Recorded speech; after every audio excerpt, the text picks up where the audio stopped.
heading home from the Magic auction. I found quite a few good deals there. Some I paid a little higher than I wanted to. Others I paid exactly what I felt they were worth.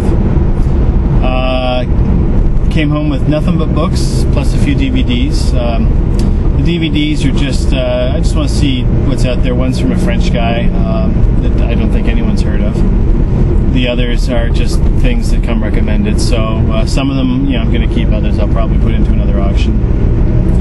The the two steals of the day. There's a Kaufman and Greenberg printing of Greater Magic. I think it was printed around 1995. Hasn't been reprinted since. And it's in great demand.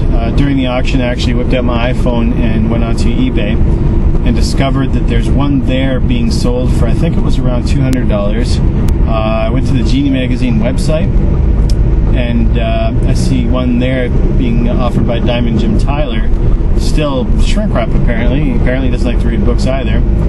Offered for $250 US. Now granted, right now there's not much difference between US and Canadian right now, maybe like a nickel. But at the same time, for what I paid for it, it was quite a steal. It was, I'd say, I paid about 70% of what it was worth, I feel. And then there was another one called Greater Magic by David Devant, who apparently it's an older book as well.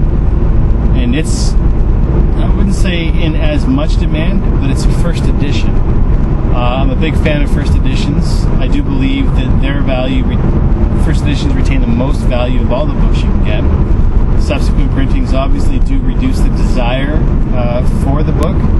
Nobody needs to pay through the nose to get a book, but to each their own. The guys who want the collectors, the first editions, they know exactly what they want, they know exactly what they're after, and they know exactly what they're going to pay. Guys who just want the book, they don't care.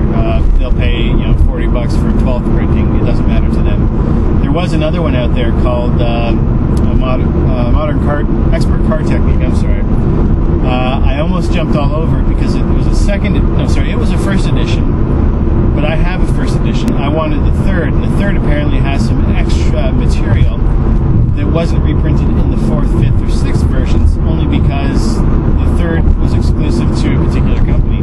That company no longer prints that third edition, and thus the desire. Also, the third edition has some material that is gambling material, extra tidbits on hard slides, things like that. But all in all, it was an excellent day. When I get home, I'll just whip out the camera and I'll show you all the loot that I got. Ran into some good friends. Lee Asher showed up. He got there towards the end, and as always, Lee is full of opinion on things. Quite funny. An old friend, Morgan Bondet. Haven't seen him, I think, in about 2.5, 3 years. It's been a while since I've seen Morgan. He was there. We had a nice little chat. We hooked up again. Apparently, I got his wrong phone number. And all in all, it was a really great day. I only spent about 4 hours there, and I did leave a little early because I want to get home and spend some time with my daughter before she goes to bed. Plus, I promised the wife. That's one of the things that happens when you get married. You got to get committed to all sorts of things. But on that note, it was a great day. Had fun, hooked up with old friends, and all in all, it was. I'd do it again in a heartbeat. So later on, I'll show you all the stuff I got. I won't be able to really critique it. It's just going to be more of an exposition, just because who has time to read about 2,000 pages worth of books in that short a time? Traffic's getting fixed. I better let you go. Ciao.